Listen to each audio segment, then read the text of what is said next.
Hello to some of the cutest kids I know. We're still in Mara, Daughter of the Nile, chapter 12. It's a new part. You know how it's broken up into a bunch of different parts? So it's part 4, named The Inn, and it's chapter 12, and it's called The Sentry at the Gate. Are we ready? Also, I get to read this book to some of the coolest kids I know. So I'm really, really glad that you're here. And I hope that this story is as exciting as I think it is for you. Or I hope it's for you as exciting that I think it is for me. So here we go. Chapter 12. It was the next night. The sun had dropped into the hills behind Hatshepsut's temple 3 hours since, and the late moon had not yet risen. The palace driveway, known as the Road of the Rams, was shrouded in darkness. Near the tall bronze doors at the end of the drive, a torch sputtered and smoked in its bracket, shedding its orange light down upon the sentry who lounged, yawning, below it. Mara, concealed in the shadowy gateway leading to the Court of Weavers, had been watching him for some moments. He was the same who had grinned at her last night when she passed through with Anani. So far, so good, but had his mood changed? Perhaps tonight he would be surly if he had lost at his gaming with the stable boys or been reprimanded by his captain for some mistake or other. Well, it was a chance she had to take.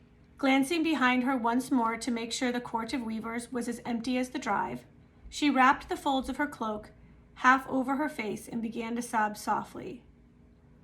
After a moment, the guard became aware of the sound. She could hear the faint clatter of his sword as he straightened, and prayed Ammon he was not the type to shout out a challenge.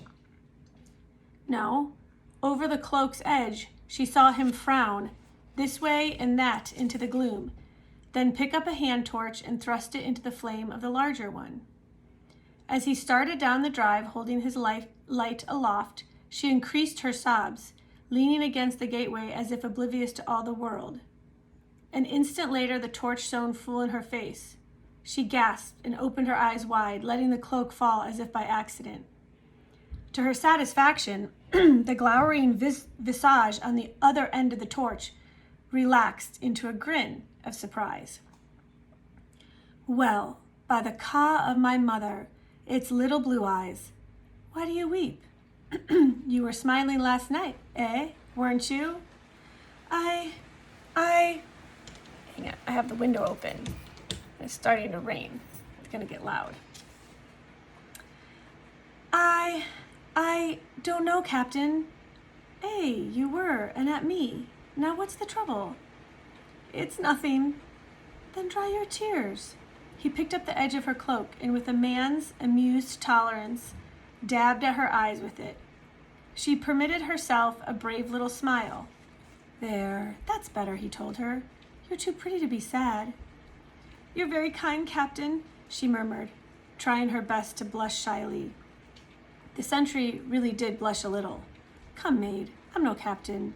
Only second sentry at a gate Pharaoh never uses. They keep one such as you, only second sentry? Eh, they do. Too young for a good duty, they keep telling me. The devil I'll wager I can thrust a sword as smartly as those mummies at the main gate. Perfect, thought Mara, young, naive, bored with his duty, and vain of his muscles. I'll vow you could indeed, she said admiringly. Why, they are treating you unjustly.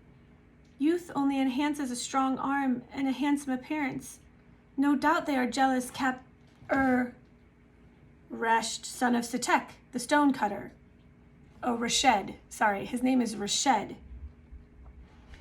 So let's back up. It says, no doubt they are jealous Reshed, son of Setek, the stone cutter. Reshed, said Mara softly. She gazed up wide-eyed into his face, then allowed her lashes to sweep down against her cheek. He swallowed audibly, moving a little closer to her. Aman, do you live in the golden house, Blue Eyes? I never saw you before yesterday. By my Ka, you're a pretty thing. You speak with the tongue of honey, sentry. But what used to be pretty when I am sore at heart? Oh, Gebu, my poor Gebu. She turned aside, sobbing again, one hand palm down on the top of her head in the attitude of mourning. As she had hoped, he extinguished the glaring torch out of respect for her grief, then stepped even closer. Come, what ails thee, little one? Who is this Gebu?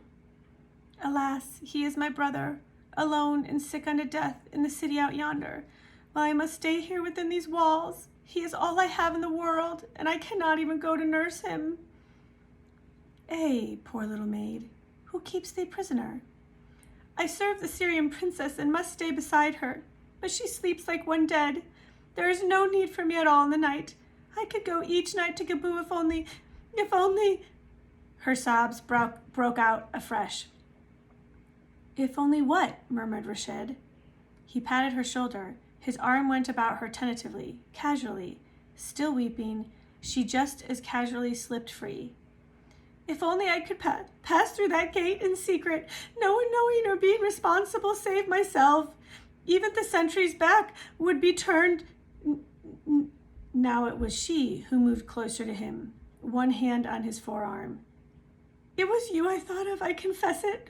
When you smiled at me last night, you seemed so kind. Her voice added much to the word. But of course,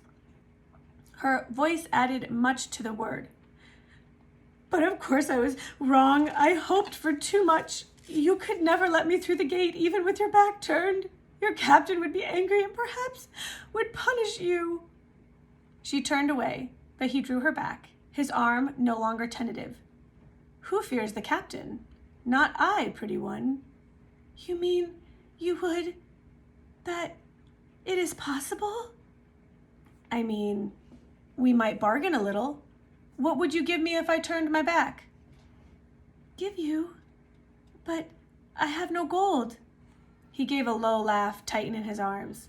I don't want gold, little blue eyes. Then indeed, I know not. Nay, let me go. She dodged his kiss expertly, wriggling away to shrink against the gate as if in fright. You are too bold. Nay, come no nearer, please, Rashid. He stopped, laughing again. What's the harm in a kiss? None, perhaps, but such hasty is not seemly. Why, I only this evening learned your name. Oh, that's it. Then let us get better acquainted. His voice held bravado, but was a little uncertain all the same.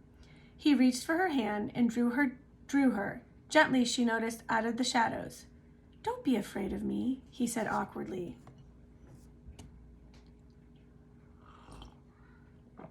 Mother of heaven, how innocent he is, thought Mara. Standing beside him in the roadway, she smiled forgiveness.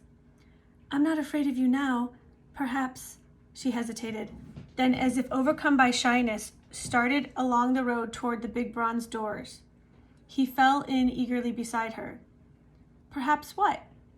Perhaps I was only afraid of my own feelings. Ah, you were?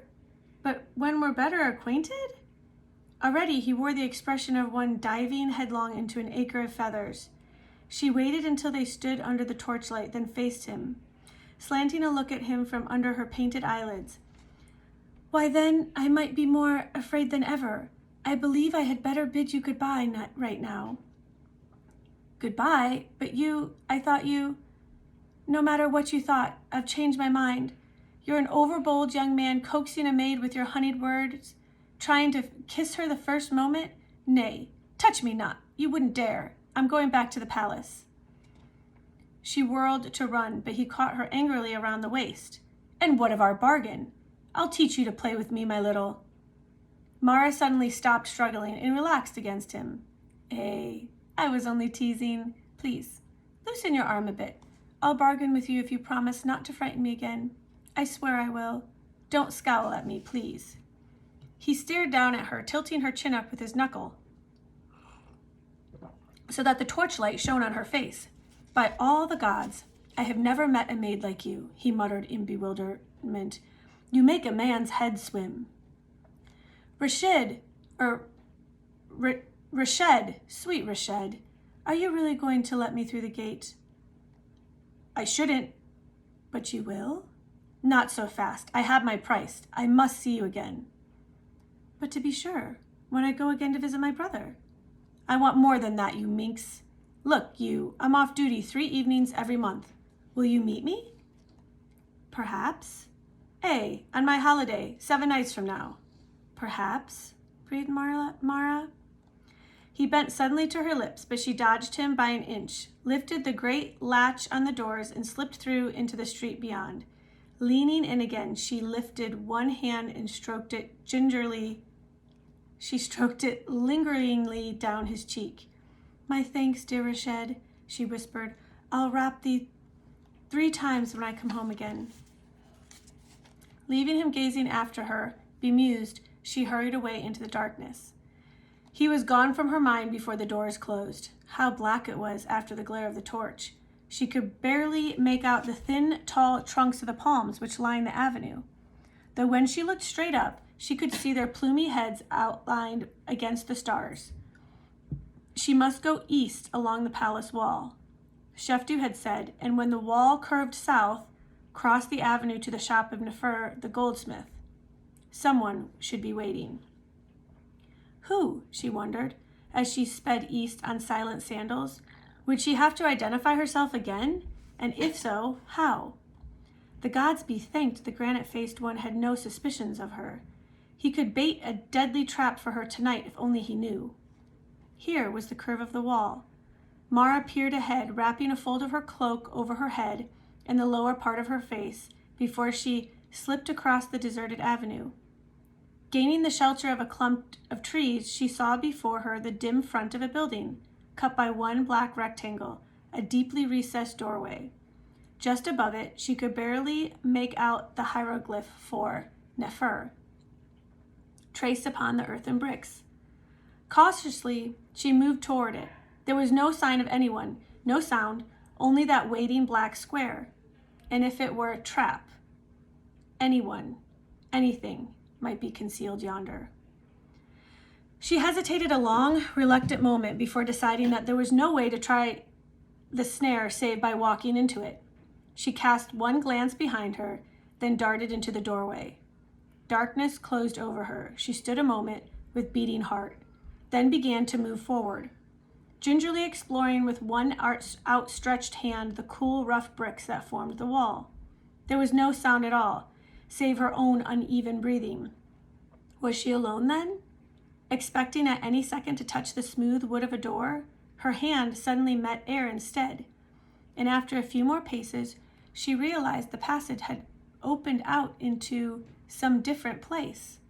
She halted uneasily, trying to make out where she was. A breath of night air touched her cheek, accompanied by a whispered rustling overhead. She was perhaps in a courtyard, canopied by a thatch of dried palm leaves.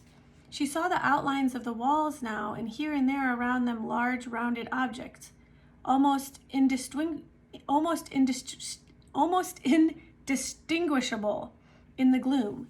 She was peering warily toward one when a pebble rolled behind her. She whirled.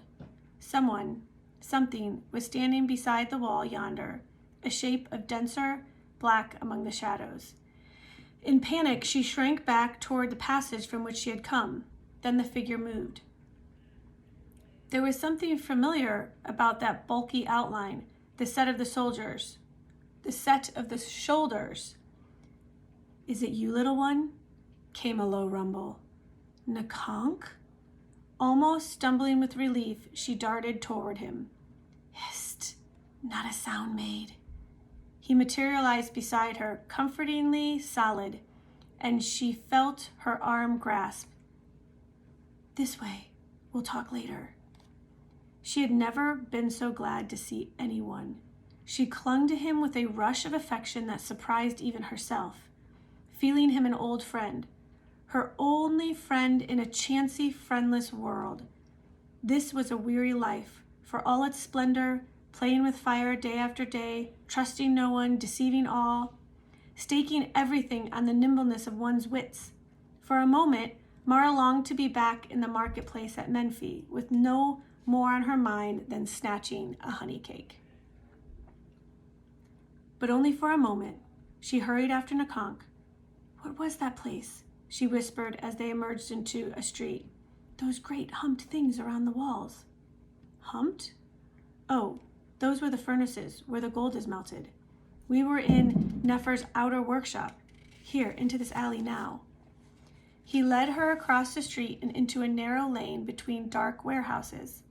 Stumbling over invisible rubbish, Mara spat out her annoyance, then laughed under her breath. It's good to speak my mind when I feel like it. I've behaved so piggish of late, I'm like to smother of my own mincing and mouthing. Captain, where are we going?" "To Thebes, to a tavern on the waterfront." "So you're weary of your fine life already, eh?" "Not really. It's good to eat all you can hold and order slaves about, but my tongue's tired of its leash." "I'll wager it had to wag some to get you outside of those walls tonight." "Nay, not over much," she evaded. They stepped out of the alley into a jumble of low buildings, sheds, and boathouses. "I smell the river," murmured Mara, drawing a long breath of the familiar heady reek. A moment later, they rounded the corner of a deserted fish stall and the Nile lay before her, stars bobbing all along its darkly rippling length. "Do we go across, Nakonk?" There's a boat waiting yonder." He led the way southward along a steep embankment, for the river was sinking lower in its yearly rhythm, and made for a tall stone image some forgotten pharaoh had erected to his glory there on the shore. At the foot of the image, moored irreverently to one granite toe, lay a fishing punt. Nakonk grunted something into the darkness beside the statue, and a stooped figure emerged, hobbled around to the mooring rope, and silently motioned them into the boat. "Who is he?" muttered Mara into Nakonk's ear as the boatman's oars thrust them out into the stream. "A papyrus cutter called Aenk, who's too old to earn his coppers in the usual way. You can trust him. He'll be here every night in case you need him." "And will I need him often?" "That's up to you. I near forgot to warn you. Never mention your master's name at the Inn of the Falcon. He's known only as Sashai." So Shefdu wore a disguise even among his followers? Sashai, the scribe? "Does no one know him save us then?" Mara asked incredulously. "Only a few. The rest think him a messenger for some higher up who's the real leader. He wants it that way, girl. Watch you don't spoil it." They fell silent as a barge passed near them on its way to a belated mooring. Its torches threw puddles of molten gold on the black water, and the voices of two oarsmen quarreling sleepily drifted back on the night air as it slid away downstream. A moment later, the fishing punt was bobbling across its wake, angling lightly to the south to avoid the great dark hulk of a vessel standing far out to anchor. Beyond it rode two others, swaying gently in the current. More and more loomed up as the punt neared the wharves, until it was threading its way among hulls close crowded on every side. At last it bumped to a halt against the ladder. The ancient Aenk held it there while Nakonk and Mara scrambled cautiously along its rocking length and up the water-soaked rugs to the dock. A few minutes later, they were in a street more crooked, dark, and evil-smelling than any in Menfi, lined with cracked walls and murky doorways, from which an occasional cloaked figure emerged to brush past them into the gloom. "This is Cutthroat's Alley for certain, little one," muttered Nakonk, whose hand was already on his dagger. "Take care you keep your wits about you, and a good blade too, should you pass this way alone. Here we are, through this door now." He pushed open a creaking door, like all the rest save for the weathered wooden image of a falcon swinging from a bar above it. Within was a small courtyard, dimly lit by a flare bracketed beside another door at its far end. They made their way over rough cobblestones, past a single scrubby dom palm, to the tavern's entrance. And a conch rapped, and the door swung open. That concludes chapter 12 on Mara, daughter of the Nile. This is getting pretty good, isn't it?